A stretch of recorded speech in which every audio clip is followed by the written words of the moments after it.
जय महाकाल दोस्तों। आज हम जो बात करने वाले हैं हमारे पटवारी का जो प्रश्न पत्र था 13 दिसंबर 2017 का, जो प्रथम प्रश्न पत्र था हम उसी के ऊपर हमारी चर्चा करेंगे। तो आप बने रहिएगा हमारे साथ। चलो शुरू करते हैं। तो उसके पहले दो लाइनें कि जो अपने कदमों की काबिलियत पर विश्वास करते हैं अक्सर मंजिल तक पहुंच जाते हैं। यानी बहुत सीधी बात है कि जो व्यक्ति जीवन में अपने आप पे भरोसा कर लेता है वो कहीं भी जा सकता है।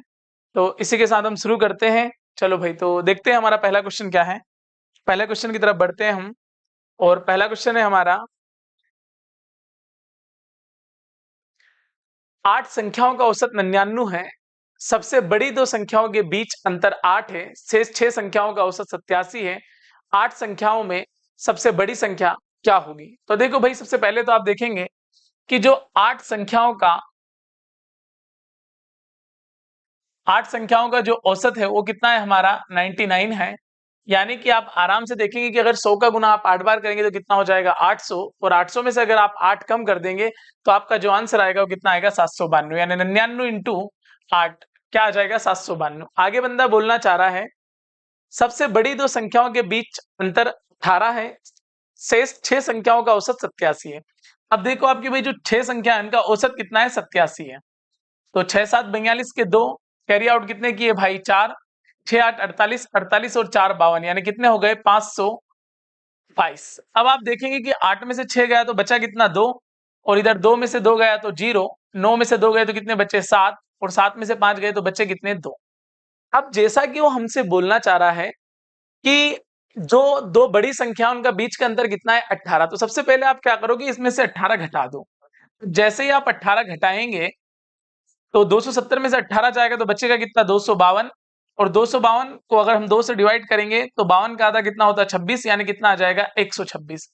तो अगर वो हमसे पूछे कि छोटी संख्या कितनी है तो छोटी संख्या 126 आ जाएगी, लेकिन उसने पूछा बड़ी संख्या, तो बड़ी संख्या क्या होगी 126 प्लस के 18, यानी कि 144। यानी कि जो बड़ी वाली संख्या होगी वो कितनी होगी हमारी 144 होगी। यानी कि ऑप्शन नंबर डी हमारा क्या होगा दोस्तों एकदम सही होगा। एक ध्यानपूर्वक, बहुत ज्यादा कठिन नहीं है। बंदा बोल रहा है कि 8 संख्याओं का औसत 99 है, तो हमने 8 का गुना कर दिया 99 में, तो आ गया 792। सबसे बड़ी दो संख्याओं के बीच अंतर 18 है। तो देखो भैया, जो दो बड़ी संख्याओं में अंतर कितने का है दोस्तों 18 का है।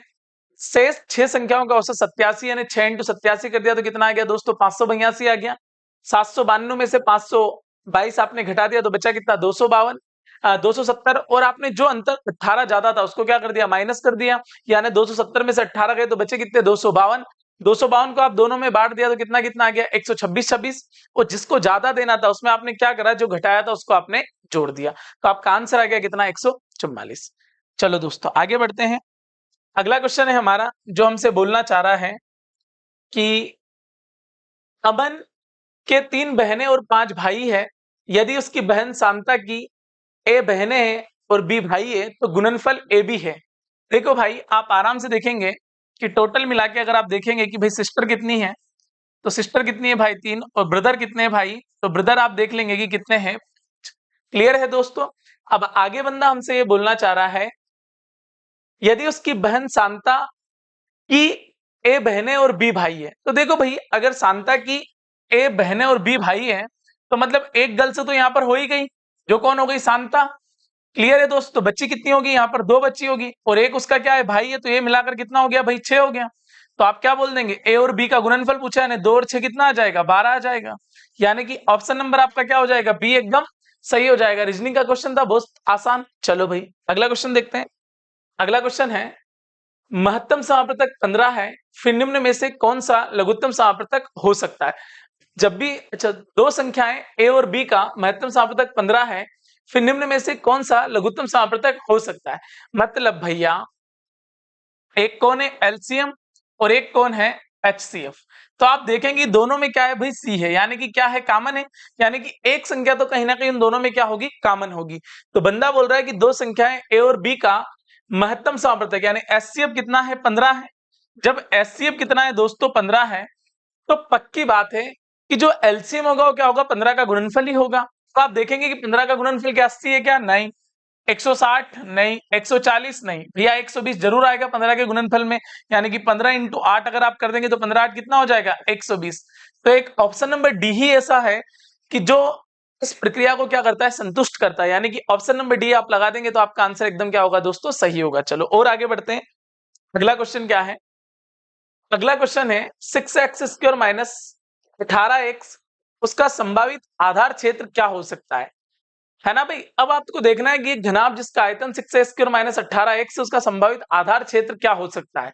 तो अब आप आराम से देखिएगा भैया कि आपको आधार क्षेत्र चाहिए तो 6x² और माइनस के क्या 18x, तो आप क्या कॉमन ले सकते हैं, इसमें 6 कॉमन ले सकते हैं तो बचेगा क्या x², और यहाँ 6 कॉमन ले लिया तो बचा कितना 3x। तो आप देखो क्या इसको आधार मान सकते हैं, अपन आराम से मान सकते हैं भाई। तो अगर एक ये हो जाएगा तो एक क्या हो जाएगा, ये हो जाएगा, यानी क्षेत्रफल में दो चीजें चाहिए, एक चीज आपके पास है, दूसरी आप निकाल लेंगे इन द 1 सेकंड। क्लियर है दोस्तों, तो आंसर क्या आ जाएगा x² माइनस 3x आ जाएगा। क्लियर है एकदम। चलो और आगे बढ़ते हैं, अगले क्वेश्चन की तरफ रुक करते हैं। अगला क्वेश्चन हमारा क्या बोल रहा है, अगला क्वेश्चन है 2⁵ का मान क्या होगा। तो देखो भाई दोनों के आधार क्या है, एकदम समान है। जब दोनों के आधार समान है तो ऊपर जाके अपन घात क्या कर देंगे माइनस, यानी 5 में से कितना गया 3, तो बच कितना गया 2⁵2। अब 2 कितना होता है भाई 4 होता है, यानी कि ऑप्शन नंबर आपका ए वाला एकदम क्या हो जाएगा दोस्तों, सही हो जाएगा। क्लियर है। चलो और आगे बढ़ते हैं, अगले क्वेश्चन की तरफ रुक करते हैं। अगला क्वेश्चन है, वो दे रखा हमें भाई 2x² plus 7xy plus 6y² और बराबर में क्या दे रखा है कि इन चारों में से कौन सा सही होगा। तो आप यहां थोड़ा सा ध्यान रखें कि व्यापम ने इसका ऑप्शन नंबर ए एकदम क्या बताया, सही बताया, लेकिन ये थोड़ा सा क्या हो गया, गलत हो गया है। यानी इस क्वेश्चन को उन्होंने गलत दिया, मतलब क्वेश्चन ऐसा है, मतलब इसके जो ऑप्शन है आंसर के वैसे हैं कि वो है 2x प्लस 3y और x प्लस 2y। जब मैं इस क्वेश्चन को देख रहा था तो मैंने देखा कि जो एक चीज इसमें ज्यादा दे रखी है वो क्या दे रखी है, y ज्यादा दे रखी है। अगर आप y को हटा देते हैं तो ये वाला समीकरण आपका एकदम कैसा हो जाएगा, संतुष्ट हो जाएगा। क्लियर है दोस्तों, यानी ऑप्शन नंबर ए ही रहेगा। थोड़ा सा गुना करके मैं बता देता हूं आपको कि 2x का गुना अगर x में करा तो कितना हो गया भाई 2x², 2 का गुना 2 में करा तो कितना हो गया 4xy, 3y का गुना x में करा तो कितना हो गया 3yx, और 3 का गुना 2 में करा तो क्या आ गया 6y²। तो देखो आप भाई ये क्या हो गया, ये हो गया 2x² प्लस 7xy और प्लस में क्या 6y²।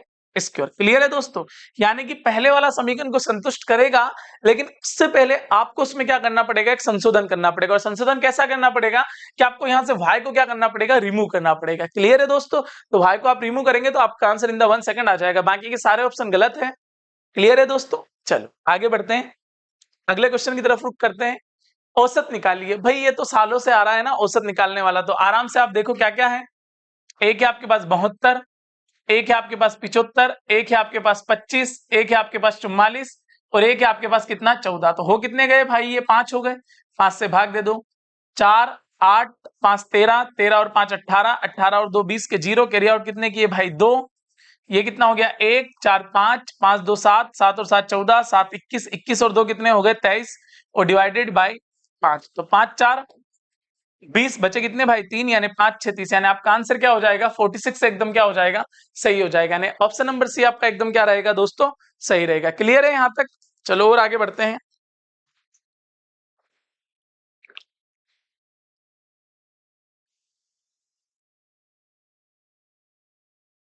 अगला क्वेश्चन देखते हैं हम। अगला क्वेश्चन है भैया, कौन सीएटी में कौन एसीटी बराबर कौन एटीसी और कौन सीएटी बराबर 36 डिग्री, यदि कौन एटीसी को टीआर द्विभाजित करती है तो कौन सीआरटी का मान क्या होगा। तो देखो भाई सबसे पहले तो आपको एक बात ध्यान रखना है कि त्रिभुज के तीनों कोनों का योग कितना होता है 180 डिग्री होता है। अब आप देखो सीएटी यानी कि कौन ए कितना दे रखा हमको, ये हमको दे रखा उसने भैया 36 डिग्री। अब त्रिभुज के तीनों कोनों का योग कितना होता है 180 डिग्री होता है। अगर ये 36 डिग्री हो गया तो आप देखो कि भैया 180 डिग्री में से अगर अपन 36 डिग्री घटा देंगे तो अपने पास कितना आ जाएगा 144, और 144 को अगर हम दोनों में बांट देंगे तो कौन कितना आ जाएगा 72, यानी ये वाला भी एंगल कितने का आ गया भाई, ये वाला एंगल आ गया 72 डिग्री का। क्लियर है, और ये वाला एंगल भी पूरा का पूरा कितना आ जाएगा भाई 72 डिग्री का आ जाएगा। क्लियर है दोस्तों, आप आराम से देखो कि अगर ये 72 और ये यहां से यहां तक का 72। तो अगर मुझे यहां से सिर्फ यहां तक का देखना है तो त्रिभुज के तीनों कोनों का योग कितना होता है? 180 डिग्री होता है। तो अब आप आराम से देखो कि भाई अगर ये वाला और ये वाला पार्ट कितना है? 72। तो क्या ये आधा आधा नहीं हो जाएगा? बराबर आधा आधा हो जाएगा भाई। तो ये कितना बन जाएगा? ये बन जाएगा 36 डिग्री। अब आप देखो कि त्रिभुज के तीनों कोनों का योग कितना होता है? 180 डिग्री होता है, यानी कि मैं सिर्फ इन्हीं की बात कर रहा हूं। अब इसका अगर 180 डिग्री है तो 72 है, 36 है, तो और कितना चाहिए भाई? 72 और चाहिए हमें। यानी हमारा आंसर कौन सीआरटी कितना हो जाएगा भैया? आर का मान हमारे पास कितना हो जाएगा? 72। यानी कि ऑप्शन नंबर सी हमारा एकदम क्या होगा दोस्तों? सही होगा। क्लियर है? बस एक ही बात ध्यान रखना, बहुत ज्यादा रटने वाली बात नहीं कि भाई त्रिभुज के तीनों कोनों का योग कितना होता है? 180 डिग्री होता है। अपन ने टोटल 180 डिग्री मान लिया। भाई कोण ए का मान दे रखा 36 डिग्री, तो अपन ने क्या करा? 180 में से 36 को क्या कर दिया? माइनस। अब 180 में से 36 गए तो बचे कितने? 144। अब 144 को इन दोनों में बांट दिया। अब 144 को अगर इन दोनों में बांट दिया, दोनों कितने के हो गए? 72 के। अब आप देखो कि ये वाला कोण, यानी कि ये वाला कोण सी कितना है? 72, और ये भी 72 है। तो अगर इसको हम बराबर दो भागों में विभाजित कर देंगे तो एक कितने का आ जाएगा? हमारा 36 का। अब अपने को फिर पता है कि त्रिभुज के तीनों कोनों का योग कितना होता है? 180 होता है। अब जब ये 72, ये 36, तो बाकी का कितना बचेगा? 72 बचेगा। ऑप्शन नंबर डी हमारा एकदम 80 वाला एकदम हमारा क्या होगा? सही होगा। चलो दोस्तों आगे बढ़ते हैं अगले क्वेश्चन की तरफ। अगला क्वेश्चन है, 2 केले और एक अमरूद का मूल्य 7 रुपए है, 3 केले और 2 अमरूद का मूल्य 12 रुपए, तो एक अमरूद का मूल्य क्या होगा? तो देखो भैया बंदा क्या बोल रहा है, 2 केले और एक अमरूद का मूल्य कितना है? 7 रुपए। और आगे बंदा क्या बोल रहा है भैया, 3 केले और 2 अमरूद का मूल्य कितना है? 12 रुपए है। तो यहां थोड़ा सा विलोपन लगा देते हैं समीकरण को बराबर करने के लिए, यानी ऊपर काय का गुना कर देंगे 3 का, और नीचे गुना काय का कर देंगे 2 का। यानी 3 का गुना 2 में करा तो 3 और 2 कितने आ गए? 6। और ये कितना हो गया भाई? 3a। और ये कितना हो गया? 7 3 21। 2 का गुना 3 में करा तो कितना आ गया भाई? 6k। 2 और 2 कितने आ गए भाई? 4a। और 12 2 कितने हो गए? 24। अब आप देखो ये कट गया, 4a में से 3 आ जाएगा तो कितना आ जाएगा? a आ जाएगा। और यहाँ 24 में से 21 जाएंगे तो कितने आ जाएंगे? 3 आ जाएंगे। यानी अमरूद का मूल्य कितना हो जाएगा? एक अमरूद का मूल्य हो जाएगा दोस्तों 3 रुपए। क्लियर है? चलो और आगे चर्चा करते हैं, अगले क्वेश्चन की तरफ बढ़ते हैं हम। अगला क्वेश्चन है, 39 विद्यार्थियों की कक्षा में प्रत्येक के पास एक कुत्ता या एक बिल्ली या कुत्ता और बिल्ली दोनों पालतू पशु के रूप में है। 20 विद्यार्थियों के पास एक कुत्ता और 26 विद्यार्थियों के पास एक बिल्ली है। कितने विद्यार्थियों के पास कुत्ता और बिल्ली दोनों है? तो बस आप आराम से देखो कि एक एक वाले कौन है। एक तो 20 है और एक कौन है भाई? 26 है। तो 20 और 26 कितने हो गए भाई? 46। और टोटल अपने पास कितने? 39 है। तो जो ज्यादा हो रहे हो कितने हो रहे? 7 हो रहे।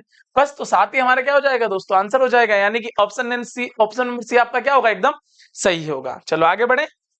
अगला क्वेश्चन क्या है? अगला है, 400 मीटर लंबी एक रेलगाड़ी की गति क्या है जो 40 सेकंड में 200 मीटर की सुरंग को पार करती है? देखो भाई अपने को चाल पता नहीं, यानी स्पीड, तो एस, और इसमें गुना काय का करेंगे? 5/18। अरे काय का गुना करेंगे? 5/18 का। और लंबाई कितनी कितनी है? 400 और 200, यानी कितनी हो गई भाई? 600। और सेकंड कितने हैं भैया? 40। क्लियर है दोस्तों? चलो 1 0 से 1 0, ये 4 से कितनी बार कट गया भैया? 15 बार कट गया। 5 से कितनी बार कट गया? 3 बार। और 18 3 कितने आ गए भाई? 54 आ गए। यानी आपकी जो चाल होगी वो कितनी होगी? 54 किलोमीटर प्रति घंटे होगी। अरे क्या होगी दोस्तों? 54 किलोमीटर प्रति घंटे। चलो और आगे बढ़ते हैं। अगला क्वेश्चन है, यदि एक डिब्बे की लंबाई 50% से बढ़ा दी जाती है, चौड़ाई 10% से बढ़ा दी जाती है और ऊंचाई 60% से घटा दी जाती है, तो आयतन कितने प्रतिशत बढ़ेगा या घटेगा? जब भी इस प्रकार का सवाल आए तो आपको एक बात ध्यान रखनी है कि दुनिया का कोई सा ही मान केवल अपने आप के मान के बराबर होता है, उसका वैल्यू कितना होता है? 100% होता है। सबसे पहले कितना बढ़ रहा है? सबसे पहले बढ़ रहा है भाई 50%। अब सबसे पहले अगर 50% बढ़ रहा है तो ये कितना हो जाएगा भाई? ये हो जाएगा 150%। क्लियर है दोस्तों? उसके बाद चौड़ाई में कितना बढ़ रहा है? 10%। तो यहाँ एक बार और आप क्या कर दीजिएगा कि 10% बढ़ा दीजिएगा। अब आप जैसे ही 10% बढ़ाएंगे तो 150 का 10% कितना होता है दोस्तों? 15 होता है। ऐसा निकाल लेंगे आप, 150 का 10% तो कितना बढ़ेगा भाई? 15 बढ़ेगा। अब देखो आपकी 150 से 15 बढ़ेगा तो कितना हो जाएगा? 165। और उसके बाद ऊंचाई में जो कमी कर रहा हो, कितने की कर रहा है भैया? वो कर रहा है 60% की कमी। तो यहाँ क्या कर देंगे? माइनस के 60%, यानी कि 165 का 60%। 20 से कट गया 3 बार। 20 से कितनी बार कटा? 5 बार। 5 3 15, फिर 1 बचा, फिर 5 3 15 और 33 दिन कितने हो गए? 99। अब आप आराम से देखो भैया कि अगर 165 में से 99 जाएंगे तो आप मान लो कि 100 ही चले गए, तो 165 में से 100 गए तो बचे कितने भाई? 65, और एक अपन ने ज्यादा लिया था यानी बचा कितना? 66%। अब आप देखो कि 100 था और 66 पे पहुंच गया, यानी कि जो कमी हुई कितनी की हुई? 34% की। यानी कि उसके आयतन में कितने प्रतिशत की कमी हो जाएगी? तो 34% की क्या होगी दोस्त? घटत, यानी कि वो घटेगा। यानी कि ऑप्शन नंबर ए हमारा एकदम क्या होगा दोस्तों? सही होगा। क्लियर है? चलो और आगे बढ़ते हैं, अगले क्वेश्चन की तरफ देखते हैं। अगला क्वेश्चन है, एक नाव ए से बी की दूरी को धारा की दिशा में एवं बी से धारा के विरुद्ध 4 घंटे में तय करती है। यदि धारा की गति 2 किलोमीटर प्रति घंटे एवं स्थिर पानी में नाव की गति 4 किलोमीटर प्रति घंटे, तो ए और बी के बीच की दूरी क्या है? तो मान लेते हैं भैया कि ए और बी के बीच की दूरी हमें पता नहीं है, यानी मान लेते हैं कि दूरी कितनी है हमारी? डी है।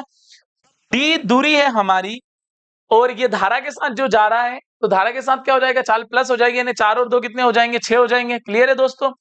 और वापस दूरी कितनी है भाई? डी है। और अब क्या होगा कि चाल जो है घट जाएगी, धारा के विरुद्ध जाएगी, तो 4 में से 2 जाएगा तो कितना बचेगा? 2। और जो हमें समय लग रहा हो, कितने घंटे लग रहे हैं भैया? जो हमें समय लग रहे हैं वो लग रहे हैं 4 घंटे। तो एलसीएम कितना आ गया दोस्तों? 6 और 2 यानी कि 6। 6 से कट गया 1 बार, और 2 से कितनी बार कट गया? 3 बार, और बराबर में क्या आ गया? 4। तो ये कितना हो गया भाई? 4D। 4D बराबर कितना हो गया? 6 4 24, यानी 4 से कितनी बार कट जाएगा? 6 बार, यानी कि जो डिस्टेंस होगा वो कितना होगा? 6 किलोमीटर होगा। क्लियर है दोस्तों?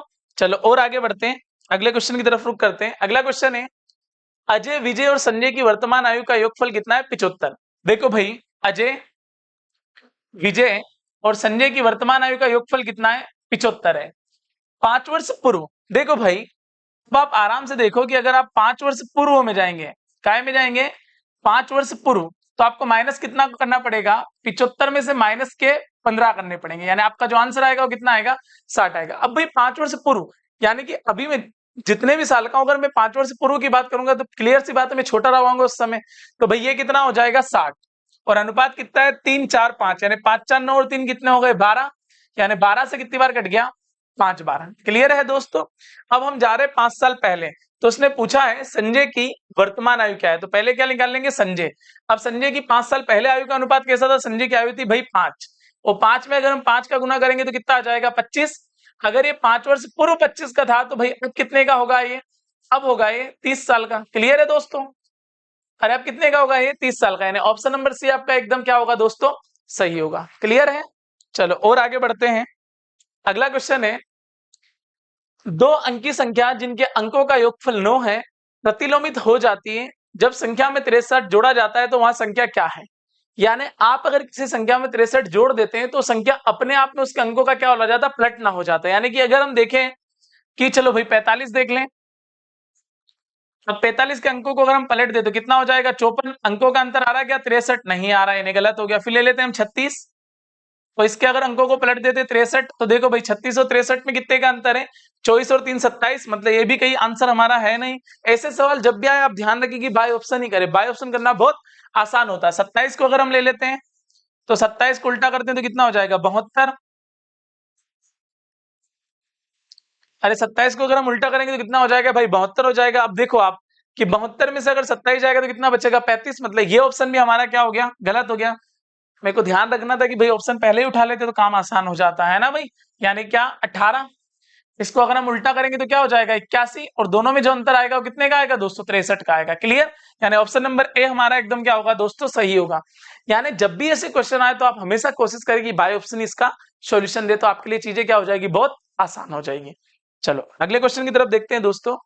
अगला क्वेश्चन है, यदि 4x square minus 40x plus 10 equal to 0, तो x square minus 10x plus 5 का मान क्या होगा? चलो भाई आराम से देखो, 4x स्क्वायर माइनस 40x और प्लस 10 इक्वल टू क्या? 0। और हमसे पूछा उसने x square minus 10x plus 5 का मान क्या होगा? तो अब आप आराम से देखें कि भाई सबसे पहले तो मुझे एक बात समझ में आ रही कि अपने को एक्स स्क्वायर चाहिए, तो यहां 2 से डिवाइड कर दें क्या?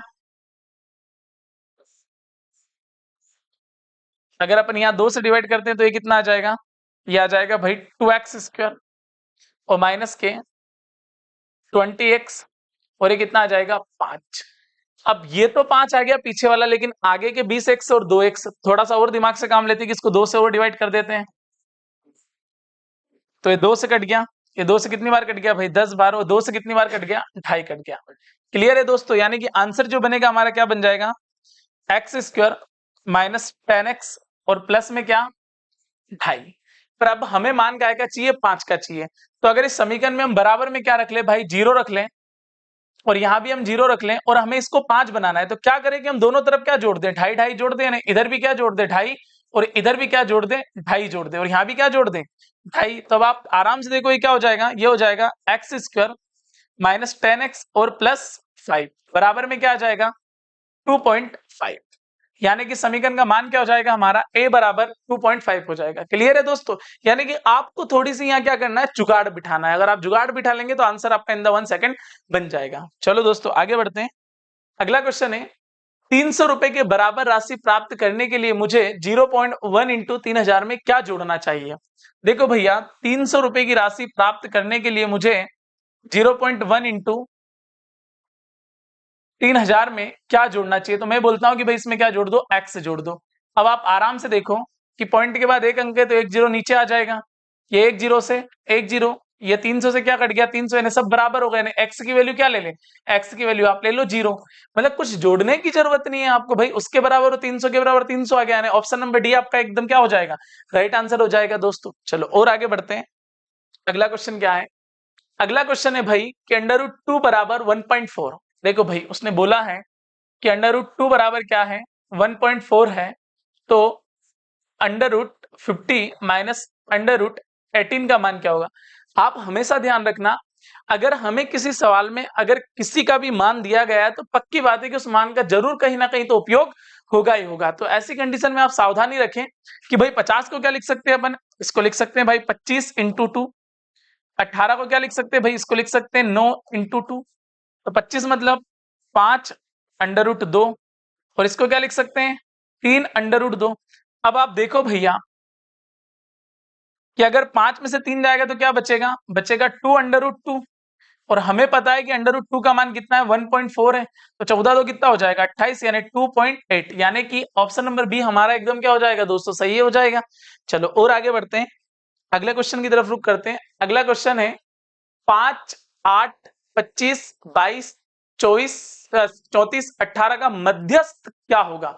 अब मध्यस्थ यानी आपको इसकी क्या निकालना, माध्यिका निकालनी है। ऐसा नहीं कि आप औसत निकाल दो, मध्यस्थ पूछा है, और मध्यस्थ का मतलब क्या होता है भाई, माध्यिका होती है। क्लियर है, तो माध्यिका निकालने के लिए आपको क्या करना रहता है कि या तो इनको बढ़ते क्रम में लिखो या आप इनको क्या लिखो, घटते क्रम में लिखो।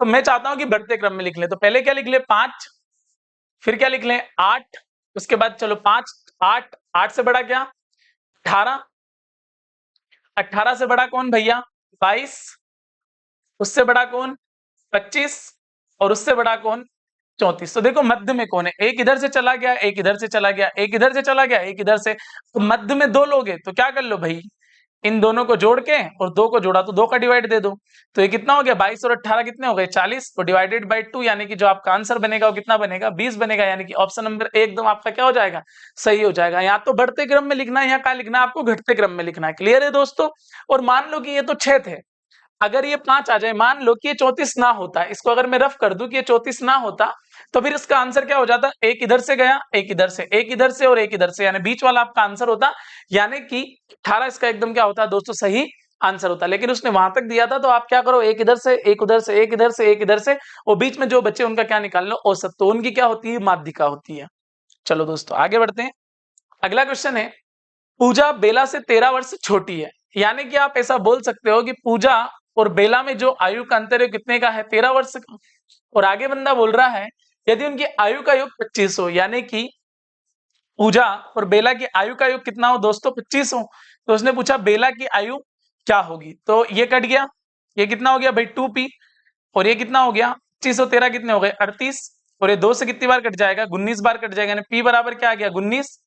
और पूछा क्या उसने भैया बेला की आयु पूछी है, तो क्या करेंगे आप, आपको पता है कि भाई p प्लस b बराबर क्या है 25, तो यहां देखेंगे आप p की वैल्यू कितनी है भैया पी की वैल्यू 19 है और प्लस में आ जाएगा बी बराबर क्या 25, तो बी बराबर क्या आ जाएगा 25 में से 19 गए तो 6 आ जाएगा। यानी कि अगर पूजा की आयु पूछे तो 19 और बेला की आयु पूछे तो क्या आ जाएगा 6 आ जाएगा। तो 6 तो कहीं है नहीं, मतलब ये पक्की बात है कि उसने किसकी आयु पूछी होगी, पी की आयु पूछी होगी, और वो कितनी है 19। यानी कि ऑप्शन नंबर आपका सी एकदम क्या हो जाएगा दोस्तों, सही हो जाएगा। क्लियर है।